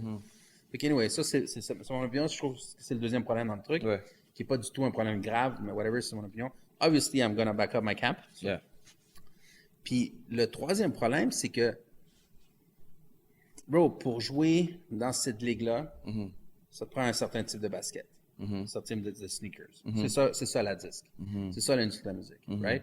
Sauf que anyone can cop those fucking sneakers. Right? So, il y a une chose malheureusement qui est souvent incomprise par rapport à la disque. Puis je suis pas en train de les backer dans le sens que je supporte ça. Okay? Mais c'est important de savoir ce à quoi on s'attaque. Right? So, si t'es pour critiquer puis reprocher des choses à une institution, ou whoever, ou même à un individu, t'es mieux de savoir ce à quoi tu t'en prends, tu sais. Puis with facts, avec des vrais faits, tu comprends? And I hear a lot of shit every fucking year, late October. Les fucking posts, people be talking shit about contre la disque, people talking yada yada yada yada, all this bullshit they don't know and they fucking criticize shit they don't know. So, what they don't know, c'est que, première chose, puis il y a des gens qui le savent, mais la disque, il faut que tu soumettes tes projets. Clairement. Right? Ouais. They're not gonna come knocking and be, yo, soumets-moi ton nom. Si tu fais pas l'effort, toi, d'aller soumettre le shit, c'est toi qui ne seras pas en liste. C'est impossible que tu sois nommé si tu n'as pas soumis ton projet. OK? Puis quand je dis soumettre, ça vient avec des formulaires à remplir, puis il faut que tu payes pour être là, puis all that shit. C'est pas nécessairement la chose la plus démocratique, parce qu'évidemment, c'est cher en plus. So, c'est pas nécessairement le plus démocratique dans le sens qu'un artiste, starving artist, n'a pas nécessairement les moyens de payer une soumission pour la fucking inscription à la liste, all that shit, baba. C'est discutable. On peut le reprocher à cette institution-là, baba, correct. Mais une des raisons pour lesquelles il n'y a pas un TISO, pour laquelle il n'y a pas un Enima, pour laquelle il n'y a pas... Cette année, il n'y avait pas Obia parce qu'il était là l'année passée. Il n'y a juste pas eu de New Record. Son album a été nommé l'année passée. C'est 2019, non, Zoclo? Non, mais c'était un EP, mais son album l'année passée, il a été nommé. Fait, il était dans les 5 nommés. Moi, je me trompe, mais je suis pas mal certain de ce que j'avance. Il était nommé l'année dernière. Obia a longtemps eu une carrière on the side. D'une manière très indépendante. Right? Puis à un moment donné, il a décidé de signer avec un label dans lequel probablement il se retrouve. Tu sais? Il a dû bien faire ses shit, il a dû être smart, il a dû s'asseoir avec Steve, puis négocier des choses, puis dire yo, this is what I do, blah, blah, blah. Puis ils en sont venus à un agreement, puis ça a énormément contribué à l'émergence. À l'émergence, puis à la carrière globale d'Obia, parce que souvent, ce que les artistes indépendants oublient, c'est que pour vraiment développer une carrière, ça prend beaucoup d'heures, ça prend beaucoup de travail, puis ça prend beaucoup d'individus qui travaillent pour toi, qui ont des forces dans certains domaines, puis il y a plein de colonnes à remplir, dans le sens que si tu veux avoir une carrière globalement intéressante, il y a plein de choses à faire. Right? Puis c'est impossible de le faire tout seul. Impossible. C'est juste beaucoup trop exigeant. So, at some point, un gars comme Obia, je suis certain qu'il s'est assis un jour, il réfléchit ça pendant longtemps, puis il s'est dit, yo, what should I do? Should I keep doing my shit on the side avec mes homeboys, sortir des mixtapes, blablabla? Ou je sign avec une maison de disques qui me semble assez solide, assez professionnelle, puis surtout assez drivé, puis qui croit en moi pour sortir mes albums, puis m'aider à aller plus loin. OK? And I hear a lot of stupid shit du monde qui disent que 7e ciel, c'est pas quoi faire avec Obia, qui savent pas comment, qui comprennent pas son branding. I can't agree with that. What type of bullshit, genre... Puis je suis sûr Obia a un contrôle créatif complet. Of course. Je travaille pas profondément avec ce camp-là, donc je sais pas c'est quoi leur méthode de travail et tout ça, mais c'est sûr qu'Obia, c'est pas un dumb kid qui va juste se faire dire quoi faire, là. Tu sais? So, at the end of the day, n'importe quel bullshit que quelqu'un peut arriver dire que genre le label comprend pas Obia ou des choses comme ça, I don't agree with that. Je suis certain. Puis ça n'a eu que du positif. Depuis qu'il est avec ce label-là, depuis qu'il est avec 7e ciel, il n'y a que beaucoup plus de place pour Obia. Il fait plus de shows, il fait plus de scènes, il s'exporte en Europe. Il y a du mouvement, tu sais. Finally, le gars qui est beaucoup considéré comme un des meilleurs genre lyricistes de Montréal, au moins il se fait entendre de plus en plus. Okay? Et ça, définitivement, c'est surtout parce qu'il y a du travail puis de l'investissement, pas seulement monétaire, mais un investissement de temps derrière lui. Right? Bon, fait que pour revenir à la disque, parce que je voulais juste te dire qu'effectivement, Obia était là l'année dernière. les artistes comme les Tizo, les artistes comme les Nima, tout ça, vraiment, c'est à leur portée. Ils peuvent soumettre leurs albums. OK? Si tu as l'argent pour être all Gucci up, don't be talking shit in your tracks. Si tu veux être à la disque, soumets ton album. Tu es supposé d'avoir le cob. So it's more on their side than the actual que le bord de la Of disque. course, c'est Ok. toujours on our side. Il n'y a personne qui va venir te faire de faveur dans cette business-là. You're waiting that people come and see you. Quel genre d'entitlement tu penses? C'est toujours le fruit de nos efforts à nous. If you wait for people to do shit in your place, tu vas attendre longtemps. Là. Tu vas voir ton propre squelette passer devant chez vous. Là. Tu comprends? That's another way to do it. Si tu tiens vraiment à être membre si tu tiens vraiment à être à la disque, au gala de la disque, soumets ton album. Ouais. Remplis la paperasse. Ouais. Paye le cob qu'il faut. Puis croise les doigts pour être nommé. Parce qu'une fois que l'album est là, tu peux aussi faire face à face à la situation que tu ne seras pas nommé. Ouais, c'est sûr. OK? Parce sûr. qu'il y a de plus en plus d'albums qui sont soumis, surtout en rap. Là. Ouais. So, première chose, c'est ça. Si tu es capable de talk all that yak, que tu as fucking all these chains, all this gold, all this fucking money phones, ben yo, paye les quelques centaines de dollars pour le shit. Right? So, c'est la chose qui manque, c'est que les gens comprennent que la disque ne recense pas tout. Tu dois soumettre. Alors, c'est la soumission le problème. C'est ça. C'est là que ça arrive, le problème. So, puis ils n'ont pas besoin d'être avec une maison de disques comme nous. Là. Ils n'ont pas besoin d'être ni un Country Ride, ni un Explicit, ni un 7e ciel. Non. Un artiste peut soumettre son album lui-même. Ouais. Puis ce qui est fucked up, c'est que souvent les artistes rap qui sont tout le temps en train de talk shit sur le fait qu'ils make that much money in the street, ça, ils n'ont pas quelques centaines de dollars pour faire les moves qu'ils peuvent importer pour leur carrière. Ça. Ouais, la business derrière la business, c'est jamais bonne pour la plupart des artistes à Montréal. Pour revenir à Joyride, après que... Là, je veux dire une chose, cette année, à Soulja, Ouais. que depuis des années, que tous ces albums, tous ces albums méritaient d'être nommés. Là. Puis way back. Il y a grind. Mais ils n'ont pas été soumis. There you go. That's on simple him. as that, bro. Tu l'as soumis, il est là. Ouais. Tu l'as soumis, maintenant, cette année, c'était sa première nomination. Puis c'est Bro, mérité en passant. C'est un des gars qui a... Dans les 5 artistes qui étaient nommés, c'est lui... Ben, il est sorti combien d'albums, man? Sa discographie est juste insane. Là. Genre, il doit approcher au moins 10 albums. Là, tu sais. Avec tous ses projets collectifs, avec Face Cachée, avec Northsiders, le Soldier Rhyme, ses albums solo, son album double. Bro, il y a une discographie fucking longue. Puis, after all these many years, c'est là finalement qu'il est amené à la disque, au gala de la disque, puis il est dans la catégorie première nomination, tu sais, parce que ses albums n'avaient jamais été soumis. Ouais. Simple as that. Excuse-moi. Non, vas-y, c'est correct. Tu sais, votre plus gros hit, c'était Toutes les femmes savent danser, si je me trompe pas. Ben, plus gros hit dans le sens commercialement. Ouais. Yeah, c'est le single radio. C'est le gros single radio. Puis, c'était quoi les appels, la différence entre les appels avant que vous receviez ou que vous faisiez, qui étaient acceptés, puis après? Les appels avant, ils ne demandaient pas qu'on fasse cette chanson-là partout. Les appels après, ils demandent qu'on fasse cette chanson-là partout. Ouais. Et à ces appels-là, on leur dit non, on ne va pas faire cette chanson-là partout. So, ce qui est fucked up, c'est qu'avant que ce soit un hit, ils l'auraient demandé, on l'aurait peut-être fait. Ouais. On a vu que c'est devenu un hit, puis la demande, c'est sûr qu'on la fait pas. Ouais. Tu vois? Ouais. Justement, ça revient à ce que tu disais tantôt par rapport à Loud, c'est un gars extrêmement culture. Il comprend très bien que c'est son single radio qui a eu ça a amené d'immenses retombées pour lui. Il n'est pas fou, là, il comprend très bien ce que cette chanson-là a eu comme place dans son développement de carrière. Mais est-ce que c'est la chanson dont il est plus fier? Hell non. Il doit en être fier parce que il sait très bien que c'est tough faire une chanson. C'est difficile de faire une chanson pop, rap, de qualité, là. C'est sûr qu'il en est fier, mais comme c'est pas la chanson qu'il veut que la compagnie représente. À côté, dans le dictionnaire à côté de l'ordre, il veut pas qu'on nomme toutes les femmes sans danser nécessairement. T'sais. Puis même quand je regarde la vidéo aussi, c'est qu'il y a quelque chose de différent dans la vidéo. De un, les femmes sont mises de l'avant. Ouais. Puis de deux, le multiculturalisme des femmes. Yeah.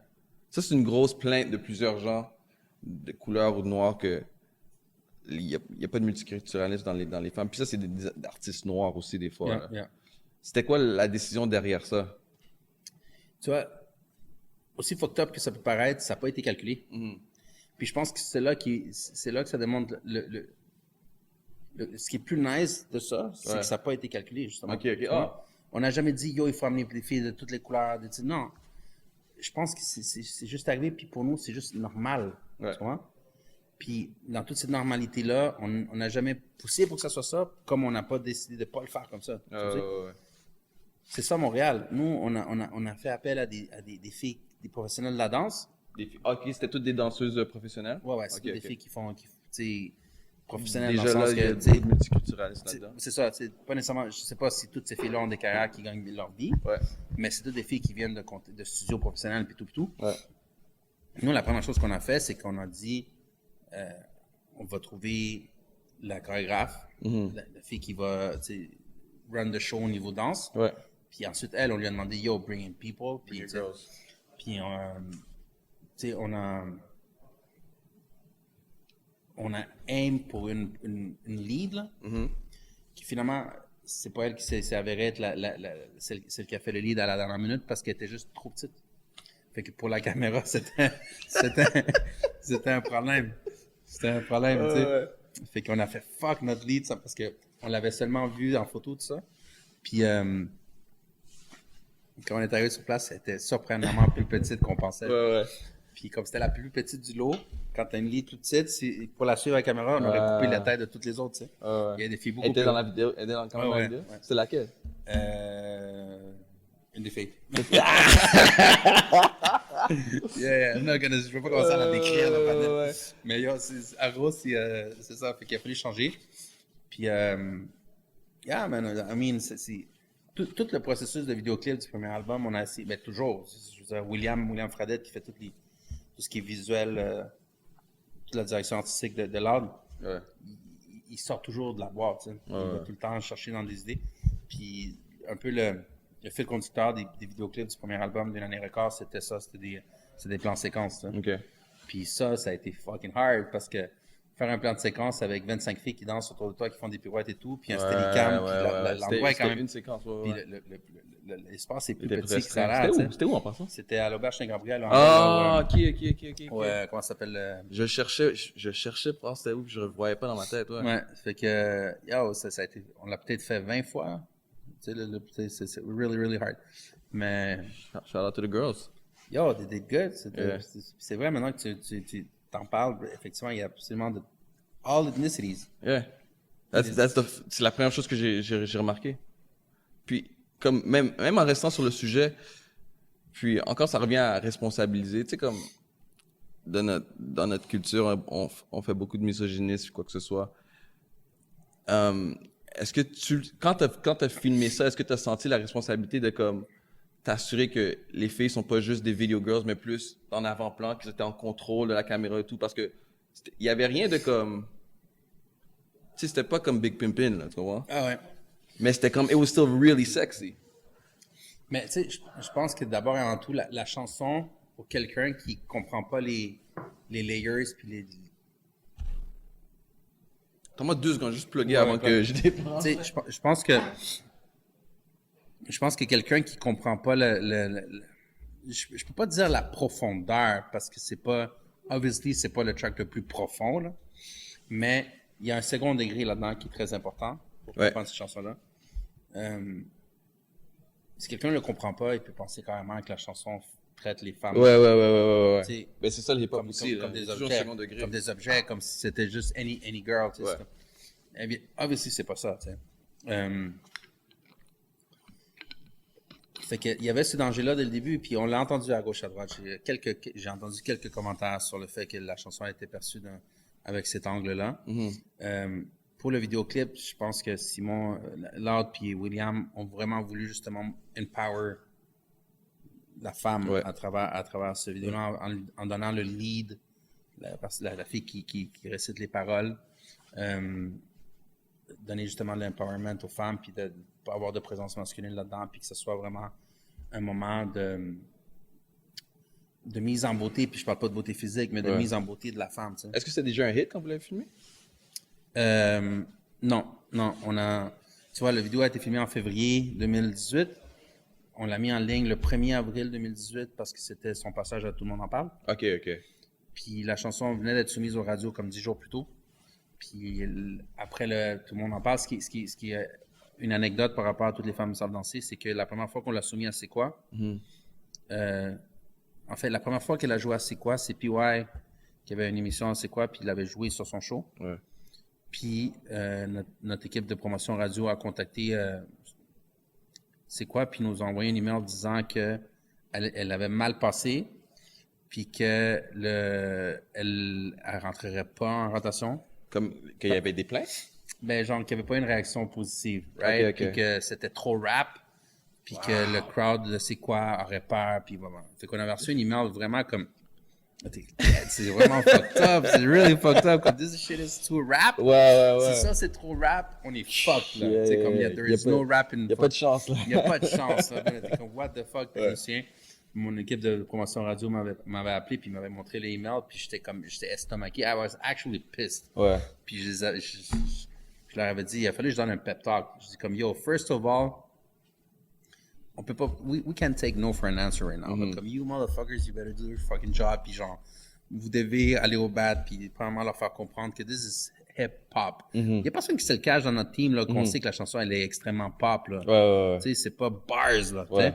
So, même si c'est extrêmement bien écrit, parce qu'il y a tout est dans la subtilité de la chanson, tu sais, so, there's a science behind radio music. Exactly. Puis when it went, well done, tu sais. Puis j'étais comme, yo, motherfuckers, you better, tu sais, remplir cette fucking panel-là, puis lui dire que, yo, he's wrong. Yeah. Il a tort de penser ça. Comme il dit, I'm telling you, man, play it, puis les people gonna love it, tu sais. Ouais.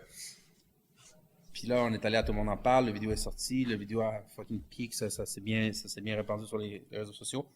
And within a week, dans la semaine qui a suivi, ou les 10 jours qui ont suivi, ça a commencé à pick up. Vraiment. Tu vois, ça, c'est le 1er avril. Là, le 15 avril environ, on est parti en tournée en Europe. Puis on est revenu early May. Puis début mai, pour ma fête, en fait. C'est le jour de ma fête, le 13 mai. Fait que, entre le 1er avril puis le 13 mai, donc en 6 semaines, la chanson a fait son petit bout de chemin. Ouais. Donc, évidemment, tout le monde en parle, ça a aidé. Là, ça fait son petit bout de chemin. Puis là, le 13 mai, il a joué au gala le gala artiste à la télé. Il a fait une partie de la chanson. Puis le lendemain, la chanson a juste explosé.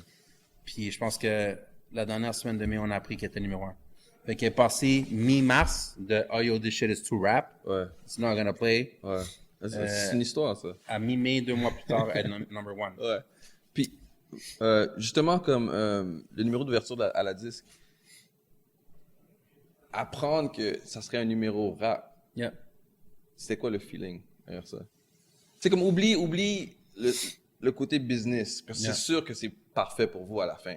Ouais. Puis moi, je pense que vous auriez dû fermer le show, pas l'ouvrir. Mais pas fermer le show, mais fermer l'ordre aurait dû fermer le numéro pour l'ouvrir. Mais ça, c'est mon opinion.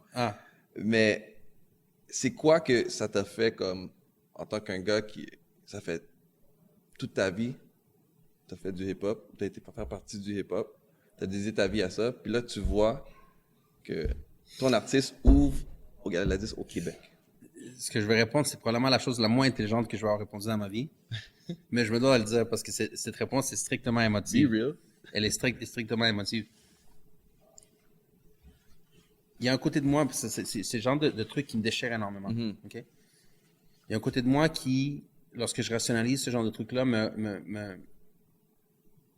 ça me rend heureux in a way. Ouais. De dire, yo, on est rendu là, right? Ouais. This is cool, c'est nice. Puis on a win, puis on a commencé à, on avait une forêt amazonienne devant nous et on a défriché, puis aujourd'hui on est rendu là. That shit, on the positive side, I see it and I like it. Puis c'est pour ça que je dis que c'est stupide, ce que je veux dire, pas stupide, mais pas nécessairement intelligent, c'est que de l'autre côté, ça me fait chier, man. Okay. Ça me fait vraiment chier. Ça me fait chier parce qu'en quelque part, d'une manière peut-être totalement utopique, un petit peu romantique, j'aurais voulu justement que on en arrive là. C'est vraiment fucked up, mais c'est comme qu'on en arrive là sans que je chante qu'on profite de ce qu'on a créé. Because the way I see it now, c'est que we made it there, and now everybody wants to fucking jump.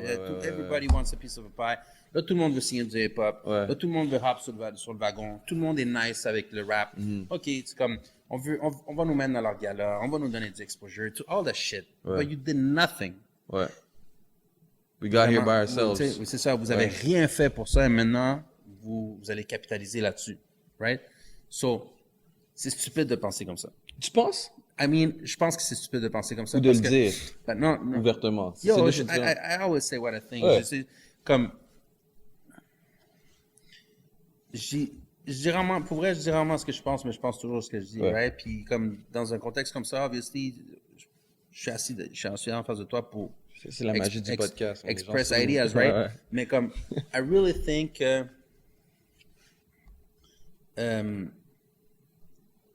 je devrais tout le temps rester positif par rapport à ça. C'est pour ça que je trouve ça que c'est pour ça que j'ose admettre que c'est pas la chose la plus intelligente qui se passe dans mon cerveau quand je ressens ce sentiment-là. Ouais.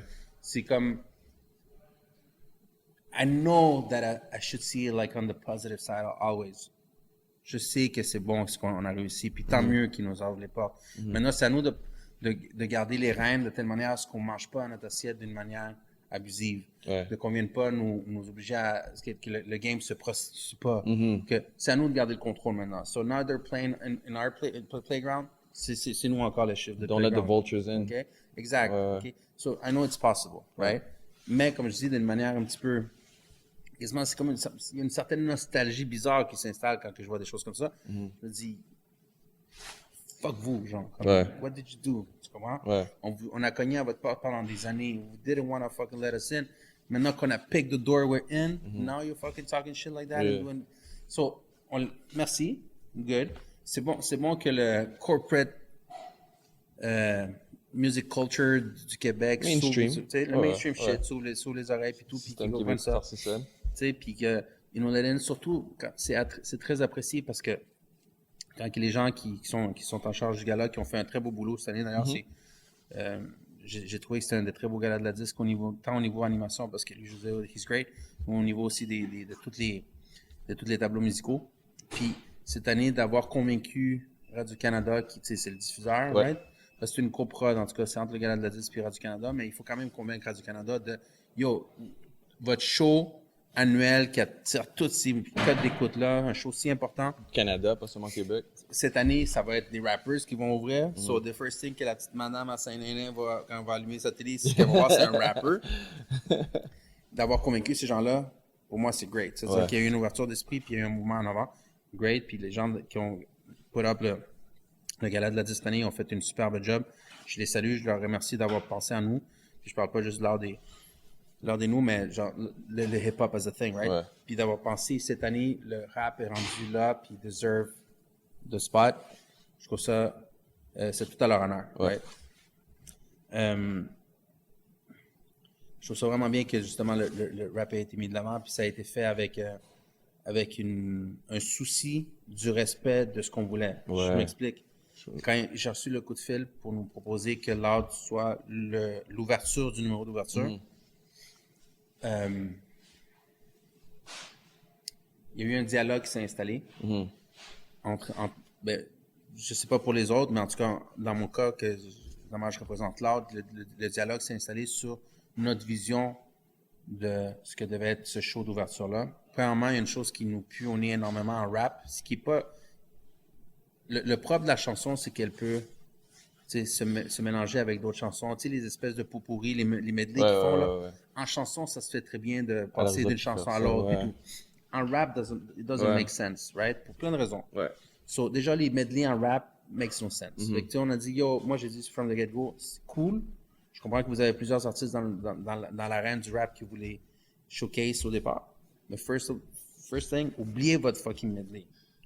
Right? Si tu veux 4 rappeurs, il y en avait 5 au total. Vous voulez donc faire tout ça, c'est correct, mais oubliez votre medley, il va falloir que vous les traitiez séparément. Ouais. Un bout de chanson, deuxième chanson, tu sais. Fuck un medley en rap, là. Ouais. Puis deuxième chose, je leur ai dit, l'autre chose qui est très, très importante, c'est que vous nous permettiez de faire du rap. Pas de la musique, pas de la chanson. Tu sais, Genre. demandez-moi pas toutes les femmes savent danser. là. Ouais. Tu vois? Ouais. On pouvait pas faire toutes les femmes savent danser parce qu'elles n'étaient pas sur l'album cette année qui était nommé, mais demandez-moi pas les hits radio, là. Ouais. Tu sais, Laisse-moi faire si ce tu que veux je que veux ça faire. soit du rap, tu vas laisser l'art choisir la chanson que bon lui semble, puis le présenter comme bon lui semble. Tu sais. Puis, justement, dans cette approche très culture qu'il y a, tu sais, Simon puis Alex et Just, ils ont pensé longuement à leur affaire, puis ils ont proposé GG, qui est une chanson piano-voix pratiquement, qui est très mellow, tu sais. Ouais.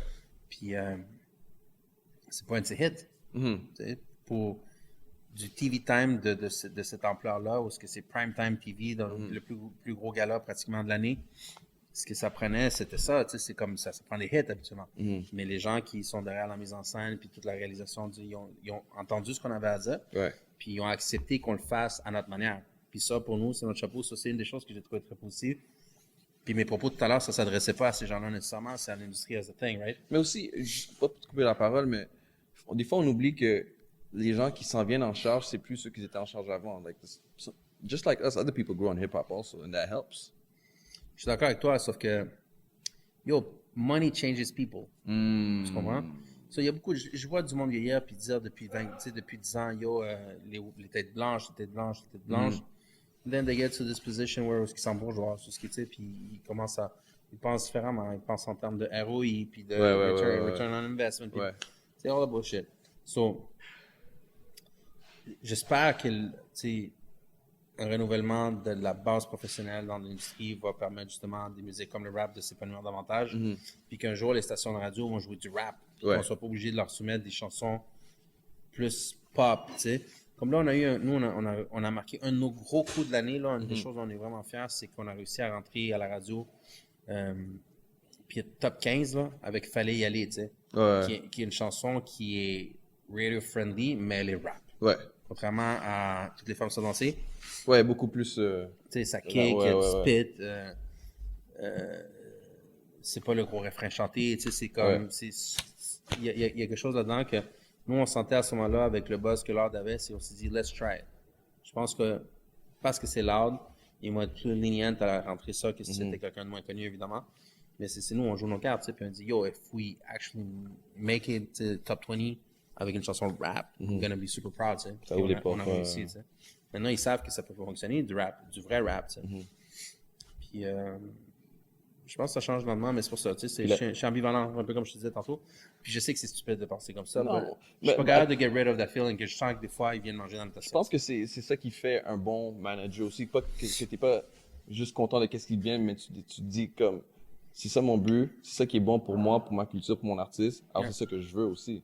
C'est pas juste prendre qu'est-ce qu'on te donne non plus, là, puis être satisfait. Jamais, c'est comme... Une des choses dont je suis le plus fier, c'est que Loud m'a appris à... la manière qu'il voit les choses, il m'a amené à apprendre à dire non. Fucked up, je dis souvent, c'est vraiment spécial de... On a passé une vie dans ce qu'on fait au niveau de notre carrière, d'essayer d'avoir des oui, right? Tu cognes aux portes, tu as un oui, tu sais. Tu fais tout le temps dire non. Puis, ce gars-là, comme... Son système de valeurs par rapport à ce qu'il veut faire ou pas faire est très défini. Il est très, très clair. Il y a pas de... C'est pas une girouette, là. Il se lève pas un matin puis il pense différemment clair, là. Puis, il y a plein de choses qu'il y a plein de monde qui sauteraient à pieds joints. Puis, c'est en vrai, il y a tellement d'offres, il y a tellement de trucs qui pourraient être tellement alléchants pour d'autres personnes. Lui, tu sais, il reste sur son fucking genre, son stance, puis comme, yo, c'est non, tu sais. Puis ça m'a appris, moi, à être capable de callback, là. les gens, c'est drôle parce que les gens nous appellent avec des offres qui leur ressemblent, genre, comme, je suis souvent sur le téléphone, puis j'ai l'impression que leurs yeux brillent, genre, quand ils me parlent, genre, parce qu'ils sont tellement contents de ce qu'ils nous proposent, genre. Puis après, je les rappelle, puis je suis comme, yo, non, it's not gonna happen. Exact. Tu sais, je regardais une mini-entrevue qu'il avait fait justement à la fin de la disque, pendant que toi, tu étais sur ton sel, en passant, pendant l'entrevue. Puis il disait... Quoi? Il faisait une mini-entrevue après la disque. Puis tu étais sur ton sel à côté, mais c'était drôle à voir. Puis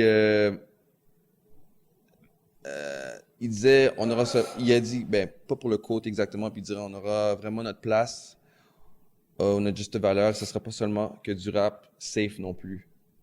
I thought that was huge. Parce que je pense qu'il parlait pas seulement pour lui-même, mais il parlait pour beaucoup d'artistes qu'il sait qui auront peut-être pas la chance d'être où il est. Puis qui ont they crawl so he can walk and run, tu comprends? Exact, tu sais. L'art est très fier de ce qu'il fait, là. Mais tu sais, il est très conscient que c'est une industrie qui met des barrières, qui est moindrement un peu plus risquée, un peu plus, sounds and looks a little bit more dangerous, ces shit comme ça. Puis un vrai amateur de rap comme il est, parce que c'est un gars qui connaît extrêmement bien son rap, tu comprends? Ouais. Puis le genre de rap qu'il lui aime, c'est pas du rap édulcoré, là. Ouais. Puis il dit tout le temps, tu sais, comme, à quand le jour où ce genre de rap-là aussi va avoir sa place, hein? Mhm. Puis on le voit dans Longue Vie aussi, quel genre de rap que... Yeah, of Fait de course, quel of genre de course. rap? On est tous de... Je pense qu'on est tous des gars qui... On aime vraiment le rap, for Ouais, real. ouais. Tu sais. Ouais. C'est quoi les futurs plans pour Joyride? Je sais que t'as un festival que tu prépares. Ouais, mais finalement, il y a eu des pépins. Encore une fois, tu vois, au niveau de l'industrie, écoute, il arrive des choses, même. C'est une industrie qui a plein de hauts et de bas vraiment étranges. Finalement, après 6 mois de travail, de dur labeur, là, Ouais. il a fallu qu'on mette un X sur l'édition de cette année. OK. Mais sinon, tu sais, concrètement, sur le niveau maison de disque, on a une dizaine d'albums qui sont in queue right now, qui vont sortir dans la prochaine année. Donc, développer toute cette carrière-là. Nous, on va continuer à développer le thing européen. C'est certain que pour nous, la France, c'est important. Surtout qu'on a une belle porte d'entrée et tout. Puis, moi, au niveau de mes goûts personnels, c'est bizarre parce que pendant très longtemps, j'étais presque hater là, sur tout ce qui était urban music latino-américain en espagnol. Tu peux plus. Puis la première chose qui a changé, puis ça a changé vraiment dans les dernières années, c'est que le urban music latino-américain s'est américanisé. C'est la seule chose que je peux concéder aux Ricains. Parce qu'on a toujours été des haters des États-Unis dans ma famille, là, obviously, for obvious reasons, right? La chose que je dois leur donner, c'est que if your shit doesn't sound American rap-wise, t'es whack. Ouais. So, le reggaeton, surtout pendant très longtemps, ça sonnait très Casio, très ordi, là. That shit didn't sound appealing to me in any fucking way, so j'étais très hater, j'étais pas capable d'écouter cette merde. Puis, le reggaeton maintenant avec le trap latino, tout ça, puis le mélange de genres fait que les productions, là, la base musicale, aujourd'hui, est de niveau américain. Je peux me permettre de le dire que, honnêtement, ceux qui sont de qualité sont meilleurs que beaucoup tu sais, comme quand on les balance, proportionnellement, je pense que la production est meilleure du côté latino que côté américain. Ben écoute, au niveau en tout cas, du moins dans le monde de la musique festive, ils savent ce qu'ils font. Ouais. Ils savent ce qu'ils font, puis pas seulement des producteurs latinos, c'est des producteurs qui font du latino, tu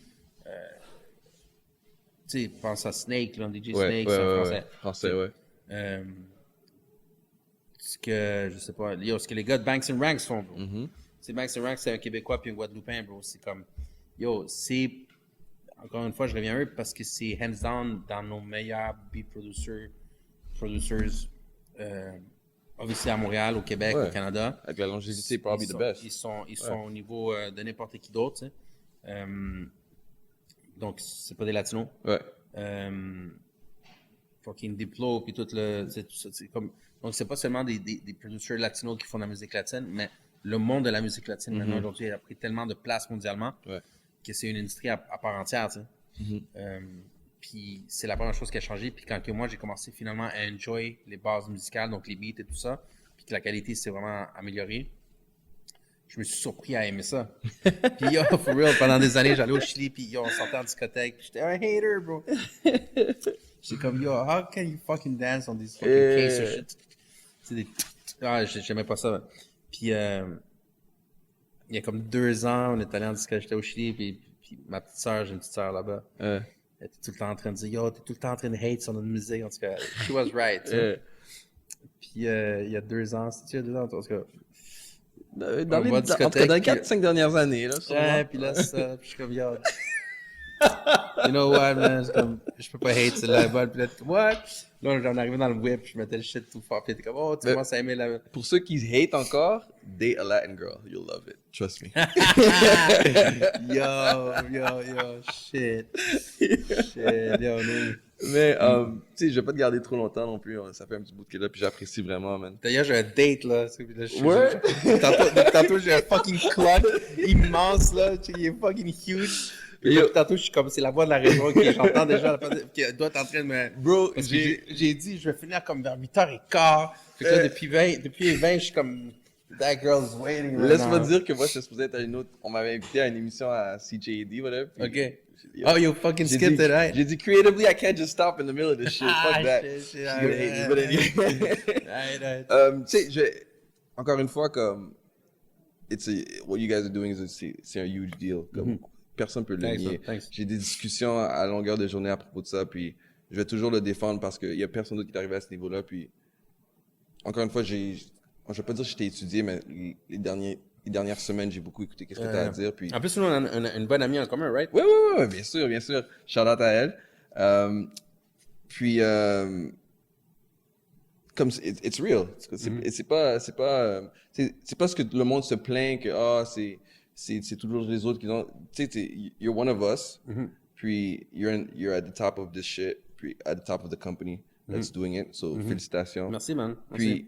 Puis je suis tombé sur un quote, c'est drôle. Puis c'était Rick Rubin il parlait à Pharrell, puis il disait, people don't understand how hard it is to listen to rap, how hard it was to listen to rap music. It was the underground of the underground. Puis il n'y a pas si longtemps, c'était ça au Québec. True. Puis vous avez réussi à rendre ça overground, rendre ça mainstream, so félicitations. Merci, man. And I appreciate you coming. Yo, thanks, man. man. Merci. Yo, on t'a accueilli dans le... Yo, all this shit, bars, bro. Bars, you know what I'm saying? Si la caméra peut voir, this is bars, yo. Check le bureau, man. Là, je fais mon gelette, tu vois. Check le bureau. Mais, for real. puis juste avant de partir, tu peux me faire un petit drop. Carlos Munoz, Joyride Records, Click for Culture. Carlos Munoz. Juste parce que tu me l'as dit. Attends, répète-moi ça. Mais ton nom, Ouais. Click for Culture, puis dis qu'est-ce que tu veux, là. C'est juste le fait que toi, t'es sur le podcast. Yo. Carlos Munoz.